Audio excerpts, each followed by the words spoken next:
خوشبختانه امروز هنر و هنرمندی در برابر دیگر ساحه‌ها در کشور توسط به میدان هنر آمدن استعدادهای جوان و امیدبخش رشد یافته، محصول دستان هنرمندان ما سرحدها را عبور و در بازار جهانی معرفی می‌گردند. هنرمند نوبتی که این لحظه برایتان معرفی می‌سازیم زیبا بابایو میباشد. زیبا هنرمندی کسبی است، زیرا او دانشگاه را با اختصاص طراح امثله‌ساز ختم نموده در این سمت موفق گشته است. اصلا هنر و هنرمندی هنوز از کودکی در قلبش محو گرفته بود و امروز باشد به یک سطح معین هنرمندی رسیده است.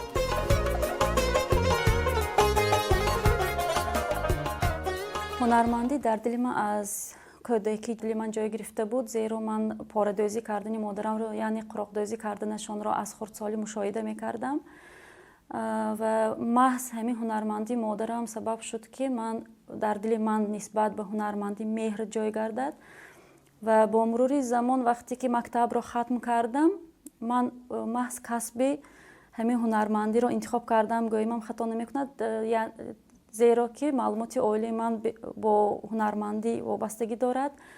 من به دانشگاه عالی داخل شده با اختصاص امثله‌ساز طراح دانشگاه را با موفقیت ختم کردم و سالهای زیاد در دانشگاه همچون آموزگار فعالیت می بردم. 2 سال آخر است که من پوره به جاده هنرمندی روی آوردم و پوره با هنرمندی زندگی خود را پیش می برم و اون مهری که در دل من سالهای سال پنهان بود عین زمان روی آمده ایستاده است و حرکت کرده ایستادیم که در هر یک ایجادیات و هنرمندی که ما پیشکشی استعمال کنندگان میکنیم یک نوآوری، نویگری نسبت همین هنرمندی و طرز استفاده بری هنرهای مردمی خودمون پیشکش کرده توانیم و نشان داده توانیم. همچنین حاضر رویه‌ای که ما بیشتر سر و کار میکنیم این آمیخته کنی عنصرهای ملی با طرح اروپایی، هم در محصولات‌هایی که برای روزگار لازمند و هم در لباس، یعنی در بالشت‌ها ما گلدوزی رو با کامبیناسی اطلس، ادرس یا هم تو گلدوزی رو با متاهای یک رنگ پیشکشی استعمال کنندگان میکنیم و همچنین در رفت ایجادکاری ما حتما به رنگ و بار، هماهنگ کنی رنگ‌ها اعتبار جدی میدهیم، زیرا 70% که استعمال کننده به خود قبول میکند همچون خریدار این محض رنگ و بار می باشد، یعنی 70% رنگ و بار تاثیر میرساند که خریدار از محصولات خریداری کند. به همین چیز ما تکیه میکنیم. زیبا فعالیت هنرمندی خود را با آماده نمودن بارخالطه‌ها از متاع آغاز کرد که آن را به اصطلاح شاپر میگویند. به این محصولات مرحله به مرحله طرح و نمود دیگر وارد ساخت و آماده کردن شاپرها بی سبب نبود. با این اقدام زیبا خواست در تازه و آزاده نگاه داشتن محیط زیست سهمگذار باشد. فعالیت کاری خود را در جاده هنر ما از شاپردوزی آغاز کردیم، یعنی بارخالطهای لاتگین دوختن را آغاز کردیم. این اقدام ما بخشیده به سهمگذار شدن به محیط زیست بود، زیرا من وقتی که در خارجه بودم همین را اهمیت دادم که هنگام خریداری کردن در مغازه ها اهالی از همین بارخالطه های متاگین استفاده میبرند، یعنی پاکت های سلفانین در مغازین خریداری نمی کنند و با خود حتما بارخالطه های لاتگین یعنی شاپرها دارند و خرید خود را در آن سرجم کرده گرفته می روند. همین چیز به من الهام بخشید که بعد از که آمدم کمی باشد هم در همین جاده سهمگذار باشم و از شاپرها آغاز کردیم کارو. شاپرها را سر اول ما با نرخ دسترس با دیزاین عادی پیشکش میکردیم. حاضر باشد طلبات بازار رو آموخته ایستاده ما شاپرها رو با رنگ‌های هر خیلی با علاوه کردن نقش و نگارها، کامبیناسی متاها استحصال کرده ایستادیم. طلباتش به نهایت خوب. من از این طلبات خرسند هستم، نه همچون پیشبرنده کار خود و یا صاحب کار، بلکه همچون استحصال کننده و سهمگذار ба муҳити зист ки ҳозир аҳолии моро ба ҳамин гуна маърифати шаҳрдорӣ ниҳода истоданду ва аз ҳамин гуна борхалтҳои латтагин истифода мебаранд. Баъдан мо ба кашлёкҳо гузаштем, яъне ҳамёнҳо ва косметичка мегӯем. Барои сарҷамъ кардани ороишотҳои сару рӯй идома додем корамонро ва дар ин намуд маҳсулот ҳам мо ҳаракат кардем ки як унсурҳои миллии худамонро сабт кунем. Дар ин ҷо ҳозир агар бинем, мо ҳам адрас истифода бурдагӣ ҳастем ва ҳам аз рӯи нақшҳое ки дар адрас ҳаст лагандадӯзӣ кардаем, барое ки намуди зоҳирии маҳсулотамон ба ҷома шабоҳат диҳад. Ҳамчунин гуфтаниам ки маҳсулотҳои мо аз ҷиҳати экологӣ тоза, матоъҳои пахтагини маҳаллӣ истифода мебарем. Риштаҳоям риштаҳои ириска мегӯянд, риштаҳои натуралӣ мебошад, пахтагин мебошад. ҳамаи маҳсулотомон бо манаин хел намуд тамғагузорӣ карда шуда истодааст. Мо рӯ ба брендӣ кунондани маҳсулотҳои худ ниҳода истодаем ва ҳаракат дар ҳамин ҷода дорем. ҳамчунин мо болиштҳо истеҳсол мекунем. Болиштҳо мо қуроқдӯзӣ ҳам ҳаст. қуроқдӯзӣ мекунем ҳамчун пос доштани унсурҳои миллии худамон порадӯзӣ мегӯем ва мана ин гуна комбинатсияи адрасу нақшдӯзӣ инҳо ҳам дар оянда ҳамчун рӯйкаши болишт истифода бурда мешаванд ва ҳамин чизро қайд карданиам ки он нақшҳое ки мо гулдӯзӣ мекунем ё ин ки дар рӯи маҳсулот инъикос мекунем, ин ҳам эҷодкории шахси худамон мебошад.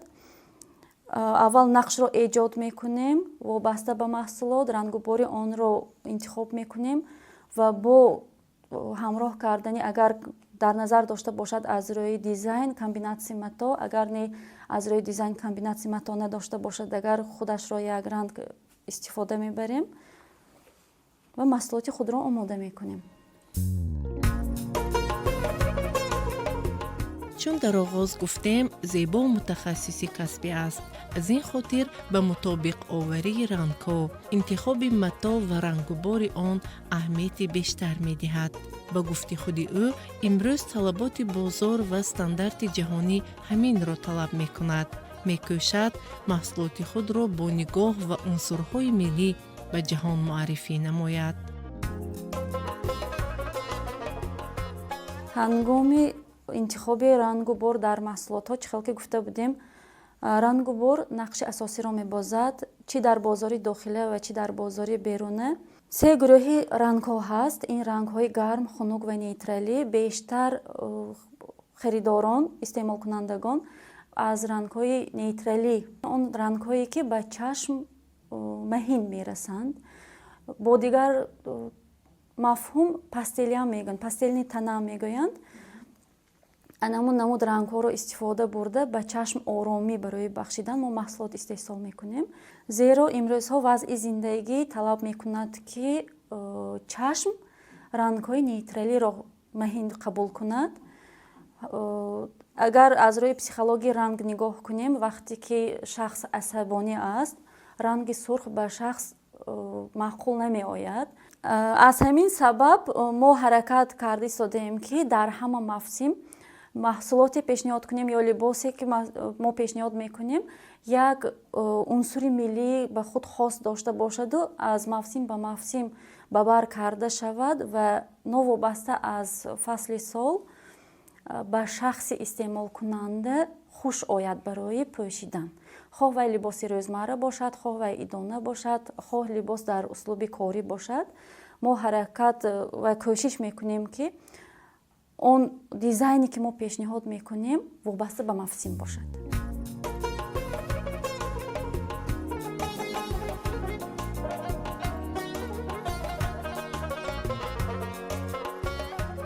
зебо ҳар як намуд маҳсулоти худро бо шумории зиёд якбора омода мекунад. яъне як рӯзи худро пурра ба буридани матоъ сарф месозад, рӯзи дигар қисмҳои буридашударо ба ҳам пайваст намуда, ҳамин тавр марҳила ба марҳила маҳсулоти ӯ тайёр мешавад. ин равиши кор барои сарфа кардани вақт кӯмак мерасонад, мегӯяд ҳунарманд.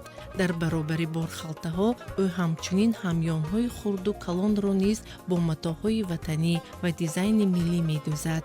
дар ин ҳамёнҳо ҳунари кашидадӯзӣ, порадӯзӣ ва лагандадӯзиро инъикос мекунад, ки бо як тарҳу намуди зебо омода мешаванд.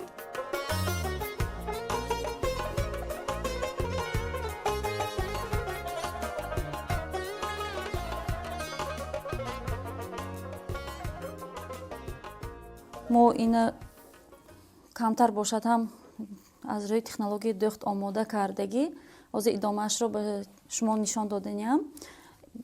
байни матои астариву асосӣ занҷиракро монда истода мо медӯзем. аз сабабе ки вақте ки дуқат мекунем матои асосӣ ки ғафс аст мана инҷа барҷаста мешавад. аз ҳамин сабаб мо як строчка дода истода, яъне як хат медӯзем то ки ҳамин барҷастагиро шинонем. ин рӯдӯзии мо на танҳо барҷастагиро мешинонад, ҳамчунин мустаҳкамиро низ илова мекунад барои маҳсулот. барои дӯхтани занҷиракҳо мо махсус пояро насб мекунем. баъде ки дӯхта шудем онро бо астар роста мекунем, барое ки дар дуюм тарафи занҷиракдор ҷой низ як сатр рӯдӯзӣ кунем. барои ин пояро мо боз иваз мекунем. аз сабабе ки дар байн ҳамин хел пояҳои мошинаро иваз кардан дар кор, мо ин корҳоро ба тарзи патокӣ мегӯянд. як бор якчанд адад тайёр мекунем бурида ва баъд сари дӯхт мешинем ва ҳамаи онро ба таври конвейерӣ медӯзем. яъне ҳар як раванди корро дар алоҳидагӣ ба анҷом мерасонем. ҳозир рӯдӯзиамонро шудем. акнун астарро аз матои асосӣ ҷудо мекунем, ба мана ин намуд мегардонем. астарро бо астар ва матои асосиро бо асосӣ пайваст карда истода, ҳатман бо нигоҳ доштани рӯбарӯ овардани матои асосӣ дар хати занҷирак. аз ин сифати маҳсулоти мо вобастагӣ дорад, зеро даромади ҳамёни мо кат шуда метавонад агар мо ҳамин қоидаро риоя накунем.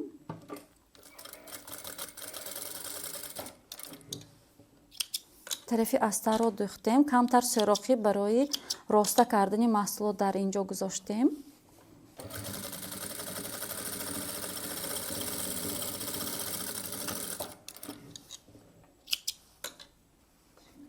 акнун тарафи дуюмашро низ ҳамин тарз медӯзем, лекин сӯрохӣ барои роста кардан аз ин тараф намемонем.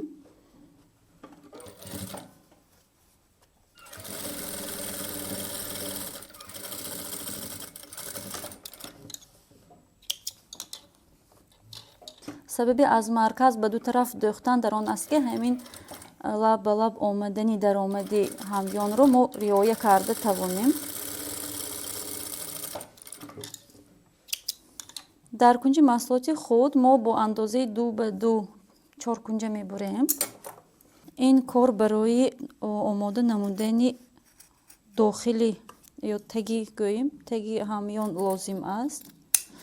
вақте ки набурида медӯзем каҷ шуда нашавад, ки вақте ки мо мебурему медӯзем мо риоя карда метавонем ки хатҳои буриш бо ҳам дуруст шинад. ба намуди секунҷа кушода истода хати буришро бо ҳам рост мекунем ва медӯзем. бо ин роҳ мо барои ҳамёни худ барҷастагӣ илова мекунем, яъне ба дохили он бисёртар маҳсулот ё он ки мо меандозем ҷойгир мешавад. ҳамаи буришотамонро дӯхтем. акнун маҳсулоти худро роста мекунем.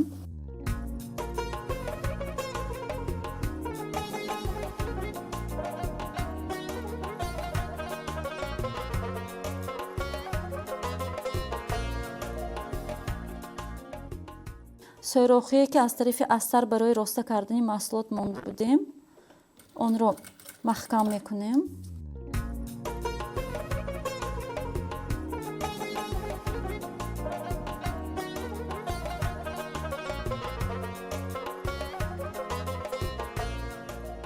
маҳсулоти мо омода шуд. Ин намуди маҳсулотро косметичка мегӯянд.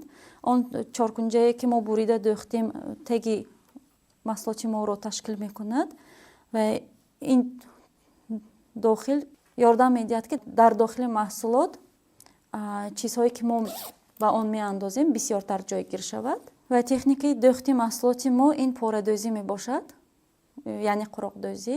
Мо аз матоъҳое ки аз дӯхти маҳсулотҳои калон боқӣ мемонад ба партов намепартоем ва онро ба намуди маҳсулот коркард карда истифода мебарем.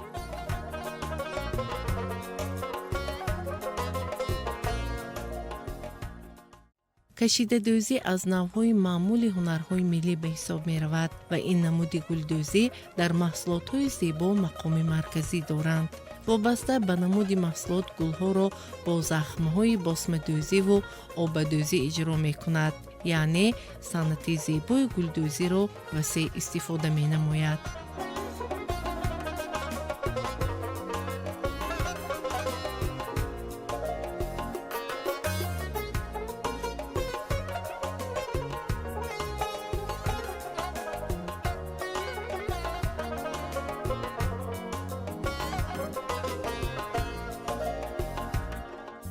барои маҳсулотҳои худ мо бештар аз гулдӯзиҳои дастӣ, ин обадӯзӣ, басмадӯзӣ истифода мебарем. ҳарду ин намудро низ вобаста ба маҳсулот интихоб мекунем, кадомашро истифода бурданро. барои шопирҳо мо бештар обадӯзиро интихоб мекунем, зеро нисбат ба босмадӯзӣ арзонтар аст, сарфаи риштааш камтар аст ва аз ҳамин сабаб нархи шопирҳои мо гарон намешавад. мо такя ба нархи дастрас мекунем ки ба истеъмолкунанда дастрас бошад, зебо бошад. ва босмадӯзиро мо барои либос бештар истифода мебарем, зеро ки либос вазифаи худаш ҳаст. шахс вақте ки ба бар мекунад, эҳтиёти либос дигар хел аст. шопирҳо бошад, борхалтаҳои латтагин, вазифаашон бештар бор кашондан ки аст. мо ҳаракат мекунем ки нархи он гарон нашаваду меҳнатталабиашам зиёд набошад ва аз манин гуна тарзи дӯхти обадӯзӣ бештар истифода мебарем. дар инҷо низ дар ин нақшҳо мо обадӯзӣ кардага ҳастем. бештар техникаи обадӯзиро истифода мебарем ва ҳамчунин барои ороиши маҳсулотомон мо аз ёрмадӯзӣ истифода мекунем, аз вышивкаҳои гулдӯзиҳои компютерӣ истифода мекунем. ҳамчунин ҳангоми дӯхтани нақш мо рангубора вақте ки интихоб мекунем, вобаста ба ҳар як элементи нақш такя мекунем. ҳозир дар инҷо нақши анор инъикос шудааст. ба анор хос рангро мо интихоб мекунем ва ҳатман бояд матои асосии мо ҳамоҳангшавандаи он рангҳое ки мо дар риштӣ истифода мебарем бояд ҳамоҳанг карда шавад. вақте ки мо маҳсулотро ба нақша мегирем ё дизайн мекунем, ҳатман мо матоъҳои онро месанҷем, ба об тар мекунем, газмол мекунем, чӣ қадар нишасташавиаш аст, рангаш мебарояд намебарояд. зеро ҳамаи он меҳнате ки дар он инъикос мешавад бояд бо мурури замон ё бо як шустан бекор нашавад. барои ҳамин мо баромадани ранги матои асосӣ, баромадани рангҳои ришта ҳамаашро месанҷем ва баъдан маҳсулоти худро омода мекунем. порадӯзӣ ё ин ки дар баъзе минтақаҳои тоҷикистон онро қуроқдӯзӣ ҳам мегӯянд, навъи дигари ҳунар аст ки бисёр маъмул буда аз матоъпораҳо иҷро мешавад ва зебо низ бо истифода аз ин ҳунар бо модараш маҳсулотҳои зиёдро омода мекунад. дастурхон, чойникпӯшу дегпӯш ва ҳатто дар сару либос низ порадӯзиро мушоҳида менамоем. боз як намуд маҳсулоте ки мо пешкаш мекунем, ин дастархонҳои қуроқидӯзишуда, яъне порадӯзишуда мебошад ки онро бо ҳамроҳи модар коркард мекунем.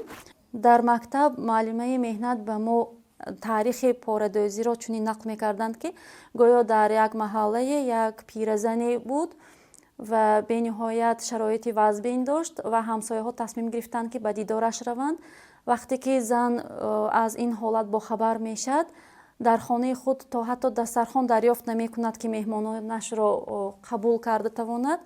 ва аз ҳама матоъпораҳое ки дар хонааш дарёфт мешаванд, матоъҳои хоҳ вай кӯҳна бошад, хоҳ нав, ҳамаи онро бо ҳам якҷоя карда истода як дастархонеро омода мекунанд, ки меҳмонои худро қабул кунад ва бо охирон орде ки дар хонааш дошт нон мепазаду рӯи дастархони порадӯзӣ кардааш мемонад. меҳмонон меоянд, ҳамсояҳо меоянд, дастархонро хуш мекунанд, дастархонро бениҳоят маъқул медоранд ва ба пиразан фармоиш медиҳанд, ки барои онҳо низ ҳамин гуна дастархонҳоро омода кунад ва пиразан бо ҳамин роҳ дастархон порадӯзӣ карда зиндагии худро пеш мебарад ва шароити худашро беҳтар мегардонад. ҳамин гуна ривоятро мо аз мактаб шунидагӣ ҳастем ва муаллима ҳамин хел ба мо ривоят мекарданд. ман таърихи порадӯзиро ҳамин хел дар ёд дорам. мо гуфта метавонем, ки порадӯзӣ ин як ҳунари қадимаи миллии мо аст ва дар ин гуна дастархонҳо мо ҳамеша ҳаракат мекунем ва кӯшиш ба харҷ медиҳем, ки анамун тарзи рангу ба ранг овардани матоъ дӯхтани порадӯзиро риоя кунем ва ба намуди қадима онро пешкаш кунем. зеро дар порадӯзиҳои қадимаи мо матоъҳое ки аз дӯхти либос боқӣ мондааст бо ҳам ҳамроҳ мешуданд ва ана ҳамин гуна рангу ба ранг буданд. ҳоло бошад рӯй ба тараққӣ ниҳода истода, аксарият ҳунармандон аз рӯи ҷобаҷокунии рангу бор, нақш истеҳсол кардан дар порадӯзӣ низ истифода мебаранд. мо низ ин техникаи дӯхтро истифода мебарем. дар ду намуд пешкаши маҳсулот карда метавонем. як намудаш маҳсулот пурра бо рангу ба ранг омадани тарзи дӯхти қадима ва дигараш такя ба талаботи муосир. зебо маҳорат ва истеъдоди худро дар либосдӯзӣ нишон дод. ӯ имрӯз ҳамроҳи шогирдонаш ба намоишгоҳ омодагӣ мебинад ва анъин куртаи зебо ва намудҳои дигари либосҳоро ба намоишгоҳ тайёр кардааст. ҳар як маҳсулоти ӯ дизайн ва тарзи дӯхти хос дошта, аз касбияти баланди ин ҳунарманди соҳибистеъдод дарак медиҳад.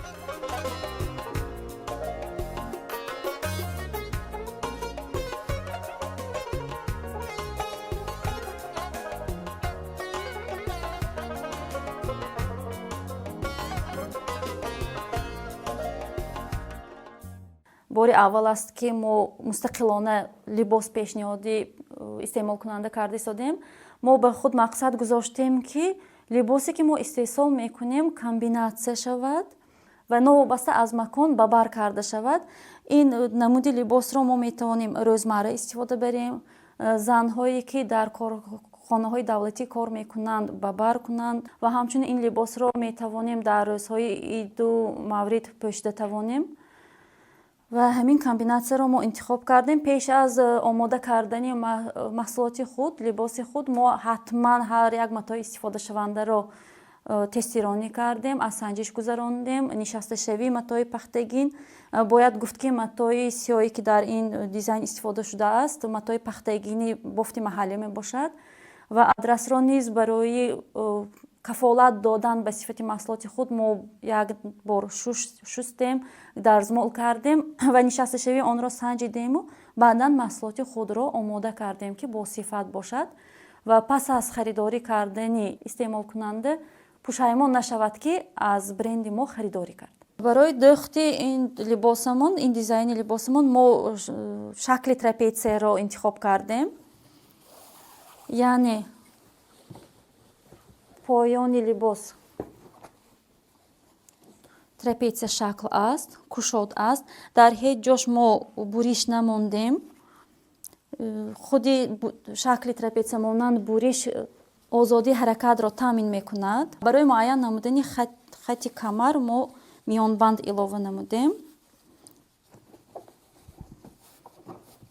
که شخصی استفاده برنده به برکننده خط میانی خود را به تمام نازکیش نشان داده تواند. اگر به آستین لباس نگریم با رزین کارت شده است، این به نهایت برای استفاده برنده قولای است. چخیل که ما میدانیم ماه مرد همه ساله در کشور ما تحت شعاری تاجیکانه میپوشیم آغاز مییابد. برای به همین شعار مطابق شدن ما محصولات خود را با کامبیناسیون متای اطلس و یک رنگ با اسلوب مینیمالیسم پیشکشی استعمال کنندگان گردانیده ایستاده‌ایم. با پیشنهاد این نمود دیزاین خود ما خواستیم به شعار تاجیکانه میپوشیم سهمگذار باشیم و همچنین با این اقدام سهمگذار باشیم برای پیشبرد و تشویق و ترغیب لباس ملی با علاوه از عنصرهای ملی با برش اروپایی. و در اینجا چقدر که پیشکش کردیم همین دیزاین رو با یک چند اندازه پیشکش کردیم. چقدر که گفته بودیم ما بار اول با دخت لباس مستقلانه سر و کار میکنیم.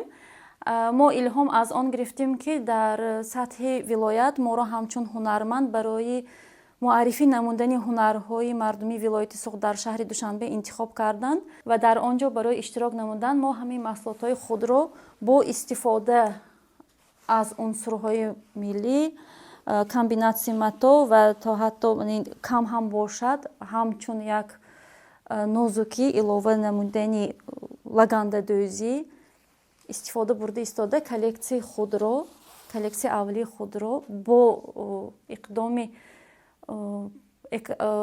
محصولات های از جهت اکولوژی تازه آماده نمودیم و همچنین حالا همش آماده نیست لیکن لباس های بچگانه نیست پیشکش کردنیم. زیبا محصولات خود را با برند بادیل پیشکش مزاجانش می کند و در شبکه های اینترنتی نیز با همین نام محصول دستانش را معرفی می سازد. وقتی به کارگاه او نظر می کنی همه جا تازه اشیا و محصولاتش با یک طور خاص جا به جا گذاشته شدند که این از سرشته کاری و زیبابینی این هنرمند درک می دهد. واقعاً وقتی محصول اعجاز دستان چنین هنرمندان موفق را می‌بینی به اختیار به قدرت دستان ایجادکار بار دیگر تحسین می‌خوانی. هنرمندان با مهارت ما در حقیقت با استعداد بلند خود زیبایی می‌آفرند و دنیای ما را رنگین می‌سازند و فرهنگ و صنعت و مدنیت تاجیک را در جهان شایسته معرفی می‌نمایند.